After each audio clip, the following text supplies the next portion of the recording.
Bismillahirrahmanirrahim. Assalamualaikum warahmatullahi wabarakatuh. Halo teman-teman praktikan SKSO. Di sini kita akan memasuki modul 2, yang dimana modul 2 itu sendiri merupakan penyambungan dan pengukuran tentang fiber optik.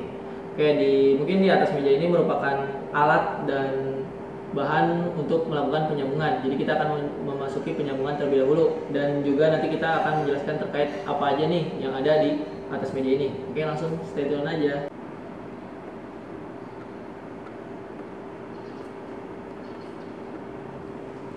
Ini merupakan alat penyambungan atau yang biasa disebut fusion splicer, dan dimana dia ini selain buat alat penyambungan juga untuk peleburan. Jadi setelah disambung nanti adanya peleburan gitu. Ini untuk alat penyambungannya di sini dan peleburannya di sini gitu.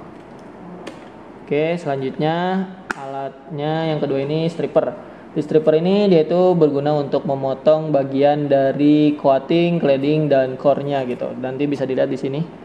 Tuh, ini juga udah ada petunjuknya, jadi untuk memudahkan kita dalam memotong ketika ini yang untuk core, ini cladding, dan ini coating, seperti itu. Ini juga ada mode lock-nya gitu, jadi untuk bisa kunci dan bisa, nah gitu ya. Oke, untuk yang alat ketiga di sini untuk memotong, sebelumnya kan ini dipotong untuk coating, dan ini untuk memotong core-nya gitu agar dapat posisi rata gitu. Ya, ini clipper ya namanya. Ini stripper, ini clipper. Kemudian selanjutnya ini laser. Laser di sini berguna untuk ketika testing, ketika udah nyambung, terus kemudian kita testing dan apakah nanti laser ini masuk ke kabel tersebut dan misalkan sampai tembus, dan ketika berarti tembus berarti sambungan kita berhasil, dan kalau enggak ya nanti berarti ada mengalami putus pada saat penyambungan. Dan selanjutnya ini ada tang potong. Di sini opsional sebenarnya tapi perlu, di mana di sini tuh digunakan untuk memotong barrel, kalau enggak untuk memotong bahan-bahan yang emang keras gitu. Barrel di sini kan kabel yang emang areal biasanya ada barrel. Nah, di sini juga ada tisu ya, tisu dan alkohol. Tisu dan alkohol di sini digunakan untuk membersihkan serat optik pastinya, di mana membersihkannya itu dengan tambahan alkohol gitu. Dan alkohol ini 90%. Oke, dan ini apa? Ini namanya protection slip, yang dimana guna untuk melindungi hasil sambungan. Nanti bedanya nih, sedotan ini ada protection slip ini ada besinya ya. Sebutannya bukan sedotan tapi protection slip. Oke. Dan yang ini ada sarung tangan latex, di mana digunakan untuk ya kita harus menyambung itu sesuai SOP ya. Jadi namanya juga optik itu terbuat dari kaca, jadi kalau ketika ada yang menusuk nantinya ke tangan kita, itu bisa membahayakan diri kita sendiri. Dan untuk bahannya atau untuk alat penyambungannya, bahan penyambungannya nanti kita menggunakan drop core dan juga nanti menyambung antara drop core dengan patch core ini. Oke. Langsung aja kita masuk ke penyambungan. Setelah kita udah menjelaskan tadi alat dan bahan, langsung aja kita ke penyambungannya. Yang pertama yang pastinya kita harus perhatikan K3 kita, yaitu yang menggunakan sarung tangan, salah satunya wajib banget. Juga ya kita menggunakan seperti seragam, sepatu ya kan. Ini wajib banget.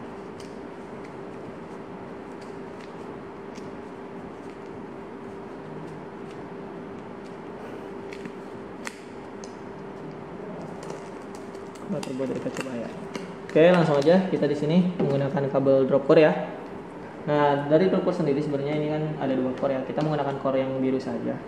Di sini aku udah mau pas barrelnya. Barrel tuh yang kuat, yang ada kawatnya ini, yang bagian ini. Di sini ada 2 core. Ada core pertama itu kan biru, dan core yang keduanya itu oranye. Kita menggunakan yang core pertama saja. Kita kupas dulu. Nah, ini kelihatan ya. Tuh, ini kelihatan nih blue dan oranye-nya. Teman-teman, kelihatan ya. Oke. Yang pertama kita kupas dulu ini biar tidak mengganggu pada saat kita penyambungan. Termasuk yang oranye juga, karena kita tidak memakai oranye. Kita menggunakan tang potong. Setelah itu ya kita masukkan ke tong sampah. Atau enggak kita taruh dulu, nanti tinggal masukkan.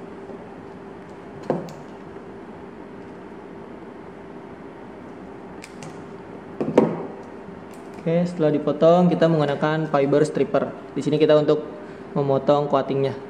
Nanti kita potong di bagian paling kiri nih ya, untuk melihat coating dan cladding dan core-nya.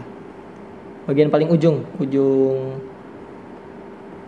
Ya, ini sekitar 1,5 sentian gitu aja ya. Kalau nggak satu buku tangan kalian. Ini kita agak posisi nyerong biar tidak terpotong ya. Jadi kita ngupas tuh. Kelihatan si bagian warna birunya ini, coatingnya ini terpotong. Nah, dan menjadi bening gitu. Nah, tapi di dalam ini masih belum bersih. Nah, untuk membersihkannya kita menggunakan alkohol gitu. Dan juga tisu. Kita buka aja langsung. Ini untuk menggunakannya seperti ini ya. Ini udah terbaru, tinggal kita pencet aja, tekan udah. Dan dia udah basah. Langsung kita bersihkan. Lebih bagusnya sih ya maksimal 2 kali saja ini dalam membersihkannya. Jangan terlalu sering, nanti bakal pecah gitu ya di dalam kacanya. Nah, setelah kita udah menggunakan stripper untuk memotong coatingnya, kita menggunakan clipper dimana untuk memotong core-nya agar rata gitu. Jadi kan ini kita udah ujungnya kan belum rata nih. Di sini standarnya sih penggunanya itu di 14 atau 15. Di sini kan ada ukurannya tuh 20. Saya menggunakan yang 15 saja. Standarnya 14 atau 15 gitu ya. Untuk posisi taruhnya juga kalian jangan digesek ya, tapi langsung dari atas ke bawah gitu. Jadi jangan digesek gitu, itu nanti bakal pecah nanti. Nah, udah. Ya, setelah itu kita tutup. Oke. Setelah itu ini kita tutup sampai bunyi dan ini kita tekankan ke bawah. Nah, dia nanti akan otomatis, terus kita buka. Nah, tadi kan panjang nih, sekarang kepotong. Oke. Nah, ini bisa dilihat ya, setelah yang udah disambung, setelah udah yang dipotong oleh clipper. Setelah itu kita masukkan terlebih dahulu ke fusion splicernya. Ini kita langsung menggunakan fusion splicernya. Untuk menyalakannya kita tekan saja tombol power. Kita tekan sambil nyala. Tunggu beberapa menit ya untuk masuknya. Oke, sudah tampilan seperti ini. Kita buka. Tapi kita ini belum langsung nyambung ya, karena kita baru motong bagian sisi ujung pertama lah mungkin bisa dibilang. Dan di sini yang harus diperhatikan dalam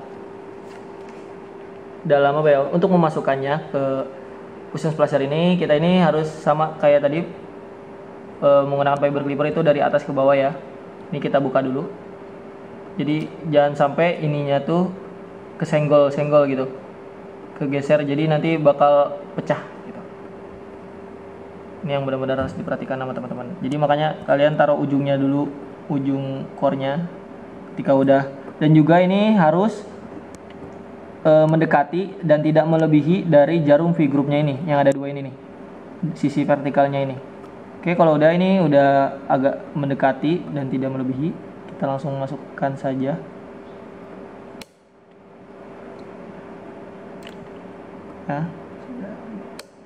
Nah, sudah kan kelihatan ya, dia tidak ini.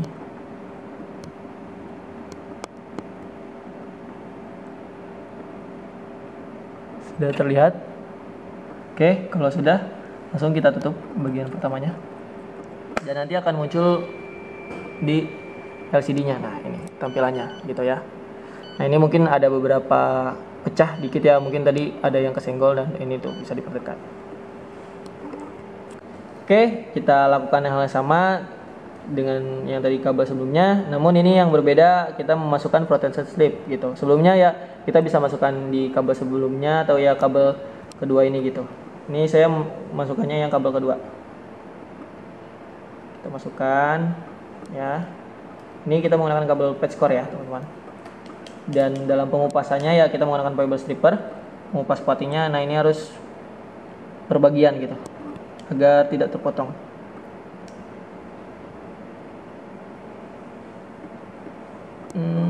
Kita potong. Sama kita buat 1,5 cm atau 1 buku.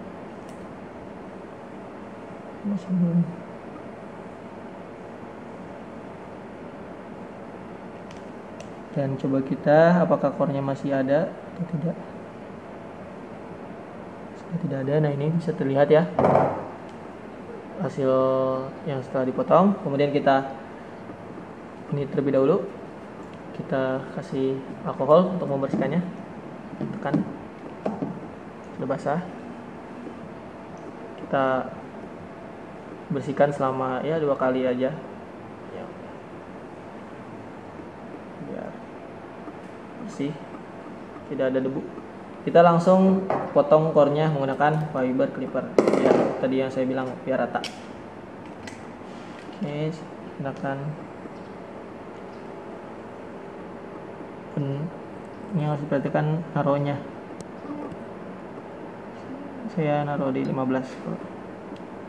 atau 14 gitulah kalian. Kita tutup.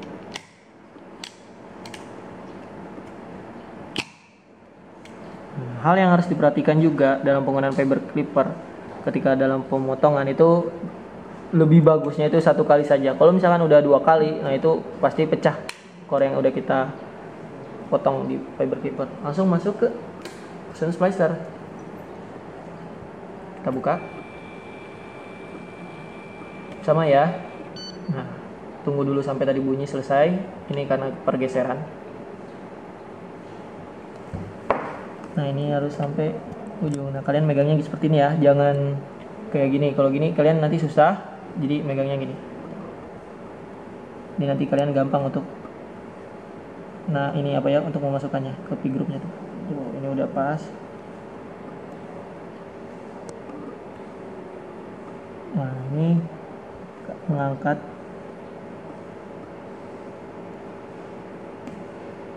dikat aja. Nah, kita tunggu bunyinya sampai berhenti. Nah, udah dia dalam posisi siap ya, kita buka. Nah, terus kita lakukan untuk penaruhnya ya seperti ini yang tadi saya bilang, jangan menggunakan gini karena ini juga susah juga nantinya. Kita ini. Terus tidak melebihi atau menjauhi P groupnya. Soalnya kenapa? Kalau kita melebihi nanti nggak ngebaca dia. Nah, udah ya. Kita tutup. Langsung. Melakukan penyambungan, kemudian nanti akan terbaca di LED tadi. Dan di sini tuh, ini agak di sebelah kiri yang tadi yang patch core ini agak jelek, tapi kita lihat apakah nanti dapat penyambungan berapa ya. Ini untuk langsung nyambungan ini aja. Kita play. Untuk standarisasi, nah di sini dia mencoba untuk menghubungkan. Nah, sebenarnya untuk standarisasi penyambungan sendiri dari Telkom, khususnya Telkom Akses, dia itu ini kan ada 0,00 dB nih, apa maksudnya ya? Ini kan lossnya ya, loss sambungan gitu. Nah, standarnya itu dia tuh maksimal mencapai 0,05 ya, paling bagus 0,02, 0,01 dan ini 0,00 gitu.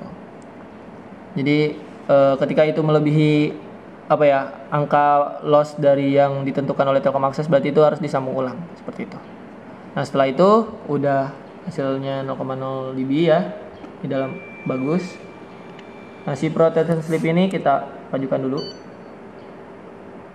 Kemudian kita siapkan untuk peleburan. Kita buka. Nah, posisinya ini dibuka terlebih dahulu.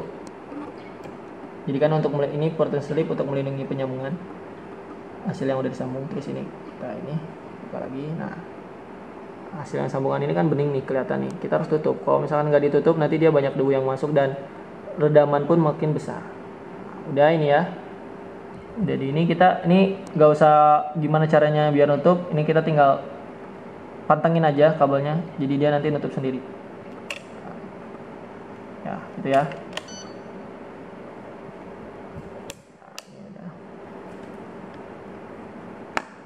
Nah, nanti dia akan otomatis memanas. Ini sebenarnya kita bisa mencet di sini. Kalau enggak ya kalau secara otomatis dia langsung. Ini sampai merahnya ini sampai full. Nanti dia akan memberitahu kalau misalkan peleburan ini udah selesai.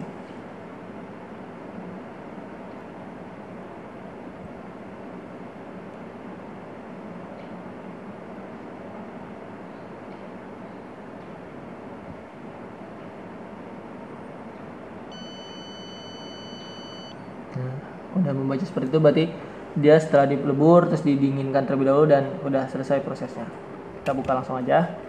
Dan ini harus hati-hati juga ya, karena rentan putus. Nah, udah. Oke, ini hasil sambungannya udah. Kemudian kita langsung cek aja. Ya bisa dilihat ya teman-teman. Hasil sambungannya masih agak panas. Terus kita selanjutnya menggunakan laser.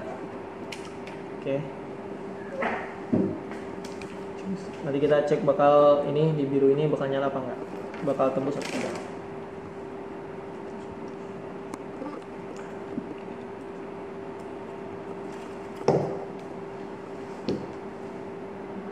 Nah, ini kelihatan ya teman-teman, merah. Berarti ini hasil sambungan yang udah kita lakukan bagus gitu, dan sampai ke titik yang udah disambung. Oke, mungkin itu untuk penyambungannya. Dan ketika fungsinya lakban ini, setelah penyambungan itu ya pasti ada sampah-sampahnya, serat-seratnya, kita kan nggak boleh megang. Untuk menggunakannya itu seperti ini.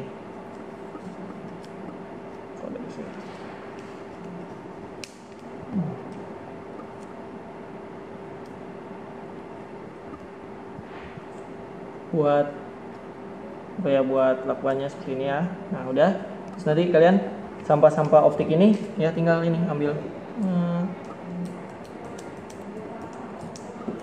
Nah ini, jadi setelah melakukan penyambungan juga kita harus perhatikan kebersihan juga. Oke, itu terkait penyambungan. Nanti kita akan langsung masuk ke pengukuran. Sekarang kita masuk ke pengukuran. Di sini kita ingin mengukur nantinya link fiber optik. Namun sebelum itu kita melakukan kalibrasi terlebih dahulu. Nah, untuk mendapatkan hasil yang sesuai nantinya gitu ketika dikalibrasi, karena hampir semua alat pengukuran itu dikalibrasi.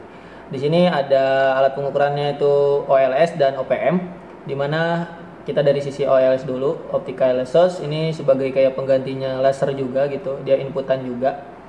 Kita dinyalakan juga ya. Ini nyalakannya on off-nya ditekan aja. Nah, di sini menunjukkan adanya power, kemudian ada panjang gelombang dan juga ada frekuensi yang digunakan. Nah, untuk menggantinya ini kita panjang gelombang ini di wave. Kita tekan aja. Nah, ada 1310 nanometer dan ada 1550 nanometer. 1550 ini digunakan untuk multimode dan jaraknya bisa cukup jauh ya.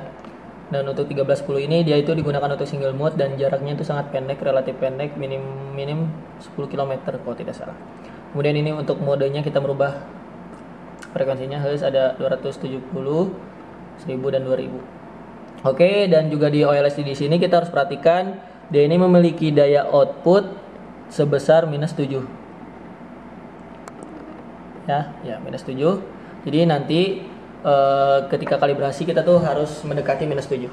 Kemudian kita masuk sisi dari OPM, optical power meter. Nah, di sini untuk membaca redaman yang bisa digunakan untuk menghitung untuk mencari redaman total gitu. Kita langsung nyalakan aja sama. Nah, di sini ada beberapa tombol, ada like, 0, dB dan lambda. Like di sini untuk mengaktifkan kita cahayanya nanti terang. Nah, ya. Kemudian juga ada lambdanya. Lambda di sini ya kita untuk mengatur nantinya panjang gelombangnya di sini. Nah, ada 1490, 1550 dan 1850. Ini banyak, tapi yang sering digunakan 1310 dan 1550 yang tadi saya bilang. Kemudian juga ada ya indikator baterai, kemudian ini bentuk dalam watt dan ini dalam dBm gitu. Nanti biasanya bakal kita perhatikan di sininya gitu. Oke, langsung aja kita kalibrasi. Tapi yang harus diperhatikan juga, ini kita nggak boleh ngelihat mata langsung secara langsung ini ya, pas dibuka ini bahaya gitu ya. Apalagi di OLS itu, soalnya ngeluarin cahaya. Di sini kita menggunakan kalibrasinya tuh adanya patch core, kemudian adapter, dan juga patch core lagi untuk sisi nanti di OPM. Langsung aja. Di sini menggunakan konektor SC ya. Ini SC nih. Konektor SC. Kita buka. Terus kita masukkan. Ini yang harus diperhatikan kalian untuk memasukkannya nih. Nah, ada ininya, ada model garisan ini harus pas sama bolongan ini. Jadi kalian nggak boleh kebalik, ini nanti bakal merusak gitu. Itu nggak bakal masuk, tapi harus gini. Jadi sampai bunyi. Nah, oke. Itu sama adapter juga. Kita lihat dari ada ininya, bolongannya, lubangnya ya. Nah, dan dari ini juga. Dan juga ini. Ini dibuka dulu. Nah, sebaiknya dalam penggunaan pengukuran ini kita tuh jangan dulu dinyalakan, dicolok dulu, dimasukkan dulu, baru kita nyalakan. Nah, terus ini kita menggunakan mode yang 1310 dulu, panjang gelombang 1310. Terus juga ini kita langsung lihat aja hasilnya berapa. Nah, di sini hasilnya menunjukkan minus 9. Di sini nah ini udah stuck seperti ini, berarti nilainya udah nilai fix minus 9,13 ya tadi ya. Kita bisa lihat kalibrasinya.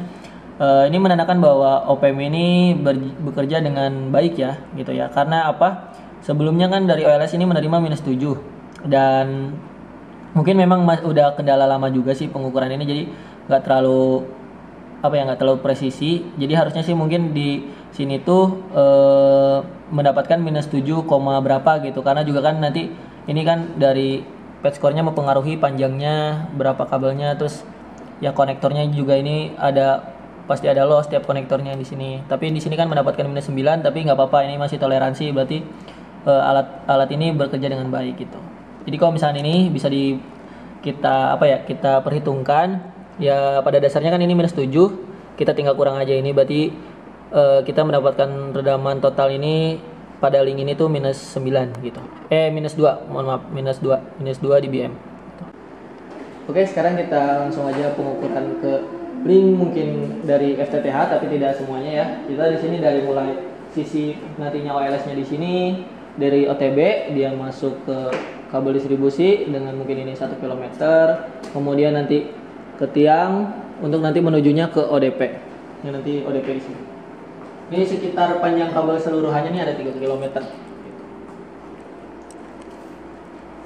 Oke, langsung aja. Di sini aku menghubunginya menggunakan core 1. Ketika di ODP core 1, maka di sisi bagian OTB pun harus core 1 gitu. Nanti core 1 berarti warnanya biru gitu. Oke. Langsung kita di bawah aja. Di sini kita langsung nyalakan. Langsung aja nyalakan ya. On. Oke. Nah, di sini nanti aku penggunaannya menggunakan masih wave yang 1310 dan ini juga 1310, dan kita udah ketahuan hasilnya minus 12, kita lihat nah 6,5. Di sini kita berarti PRX-nya minus 12,65. Nah, untuk kalibrasi sendiri, nah ini kan hasil kalibrasi yang tadi 1310 minus 8,9, 98 maaf ya tadi. Terus juga yang 1550-nya. 1550 ya. Ya 1550. Nanti coba kita. Nah, 1550-nya ini maaf ya. 1550-nya ini minus 9,54. Nah, kita cari yang PRX-nya. Nah, ini mendapatkan minus 12, oh ini belum belum diganti. Kita harus samain. Ketika ini 1550 maka ini juga harus sama. Nah, minus 12,552. Minus 12,52 ya.